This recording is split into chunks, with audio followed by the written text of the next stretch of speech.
Hello everyone, this is Dr. Dan Morris, your headmaster. The Pembroke board met last night and passed a motion for all Pembroke schools to move to remote learning from November 30th to January 15th. And I wanted to provide a little bit of information about what all of that looks like. We are certainly going to send out more information next week, but I'm sure many of you have a lot of questions. So before we get into all of that, I will ask if you can, please consider subscribing to my YouTube channel. I do a weekly or bi-weekly video newsletter called Go PA and Have a Great Day. I try to make each video around 3 minutes or less than 3 minutes long. And then you could also follow me on Twitter or follow any of our Pembroke Academy social media accounts to get more updated information in real time. So as I mentioned, the Pembroke board met last night, and one of the things they asked us to do was to provide some context on where we were on the 17th at our last meeting and then where we were yesterday on the 24th. And you can see from this chart that we had 3 positive COVID test results on November 17th. And as a result of that, we had 49 staff that were in quarantine and 38 students. As I'm sure you're all aware, we've had quite a few cases that have come up in the past 7 to 10 days. Those cases included 2 more staff members and 3 more students, which meant that we had 56 staff in quarantine and 66 students. And what that means is, we follow the protocols given to us by DHHS, the Department of Health and Human Services, and they determine based off of people's exposure to the positive case whether or not people need to quarantine. And that's kind of non-negotiable. I mean, we inform people, or DHHS informs people that they need to quarantine, and that means that they can't come into the building. That means in many of these cases that they need to spend Thanksgiving away from their family members, and in fact, in many cases, they have to quarantine within their house away from family members. So this isn't easy for anyone, but as far as it goes in terms of, managing a building, if we have 56 of our staff members that are in quarantine, that means that we can't hold in-person learning. So in total, right now we have 3 positive staff cases and 5 positive student cases. We have another case that is pending, and we're waiting for a little bit of information from DHHS, so those numbers may go up. But you can see that, our quarantine numbers alone make that model pretty unsustainable at this point. To be honest, I think hybrid learning has worked out well for us. In many cases, we've dodged a lot of bullets because of the hybrid model and different cohorts and the fact we can social distance within the building, and that has certainly helped us avoid some issues. But we're at a kind of a breaking point right now because our context has changed, and we need to change along with that context, at least for the time being. So we are going to go to remote learning from November 30th until January 15th. What this means is that we are going to maintain our flex days, and I'll talk a little bit more about that in a moment, and we are going to continue with a synchronous schedule, which means that students have classes at 7:30. So let's say I'm a freshman and I have an English class, block 1. I'm going to go to that English class at 7:30 remotely on both Tuesday and Wednesday. And then let's say I have an Algebra 1 class, block 2. I'm going to go to that Algebra 1 class on Thursday and Friday. And so the fact that we're remote allows for, I believe, a little bit more of a consistent learning experience at this point. What we're trying to avoid is a situation where we have to close the building on a moment's notice, and then people can't go to CRTC, and they can't come into the building and get materials, and they can't, everything's kind of reactionary, and that's what we're trying to avoid. So both cohort A and B students should check into their classes at the start of the block for both days. Additionally, CRTC students can return to CRTC on Monday, 11:30, and buses will still run. So if a student needs to use the bus to get to CRTC, they can come to Pembroke Academy and get on the bus at the regular time, and the bus will take them to CRTC. One other notable change is that December 22nd is a Tuesday, and that will be a white day. That is a change. We obviously have a discrepancy between our green and white days, and that is at least one area where we can try to address that. And we will continue to look at this calendar to see if there are other places where we can do that.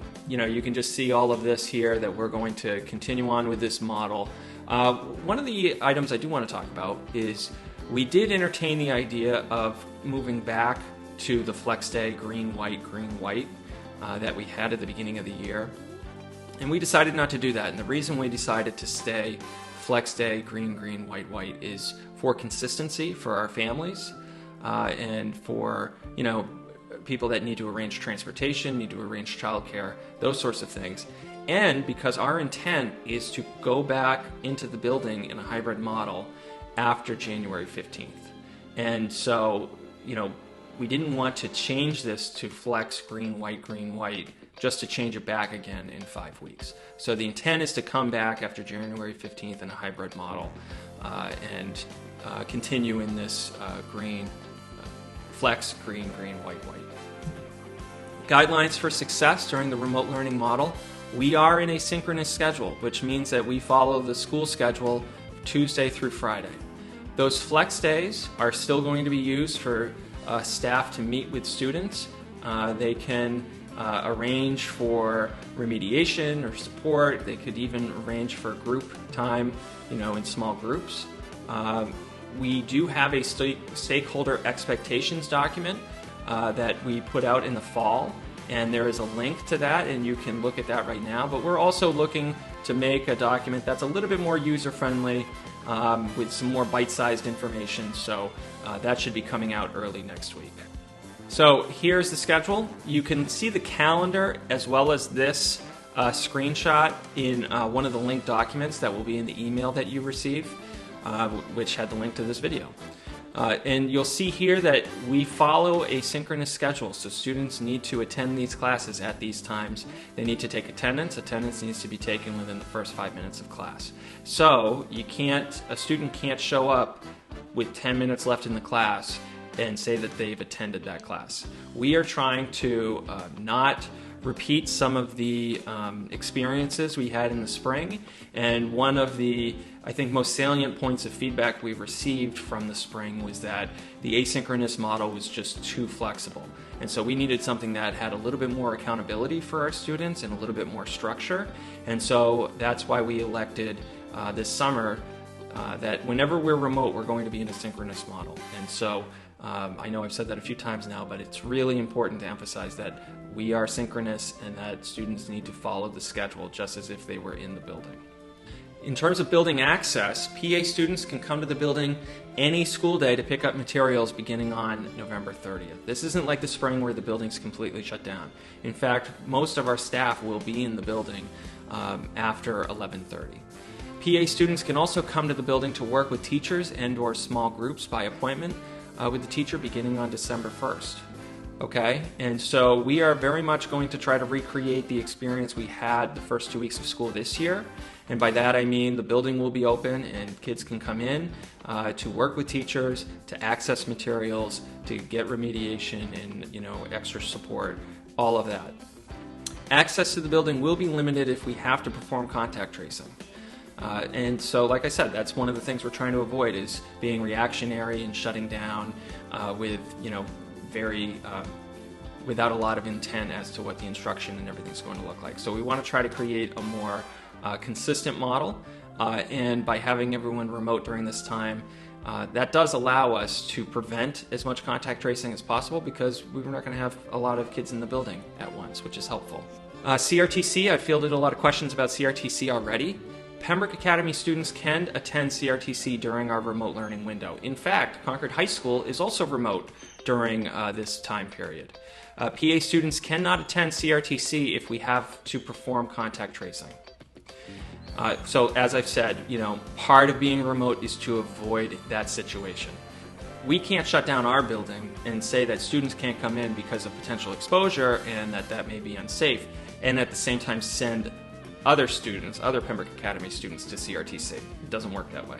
So if we shut down for contact tracing, that is kind of an all or nothing situation. So again, by being remote, that allows us to avoid the possibility of shutting down for contact tracing as much as we can. And like I've said, buses will continue to run as normal for students who need the bus to get to CRTC. Pembroke Academy Athletics. We are going to have winter athletics, and we'll prepare for those seasons during this remote window. And what that means is we'll have tryouts and we'll have practices. So information will be going out from our athletic director's office regarding all of that. The protocols during the season and during preseason activities will be very similar to the fall in terms of face coverings, social distancing, all of that. Seasons will begin in mid-January, and they will run in a similar fashion to the fall based on NHIAA guidelines. So essentially, it's an open tournament at the end of the year. We're going to have a regionalized schedule, and we're going to face the same schools throughout a week. So for instance, let's say week 1 of the season, we play Bow in all of our athletic contests. And then week 2, we play MV in all of our athletic contests, and then we move on from there. Okay, so I know that many of you still have a lot of questions, and this is only day 1. I think the school board meeting ended about 16 hours ago. So we have a lot of information that we still have to put together to get out there, but like I said, I just wanted to try to anticipate issues and then address those as well as I could at this early hour. And then we will make this a more comprehensive picture for everyone as we continue to go through it. All right, thank you very much, and I hope all of you have a happy Thanksgiving and enjoy the weekend.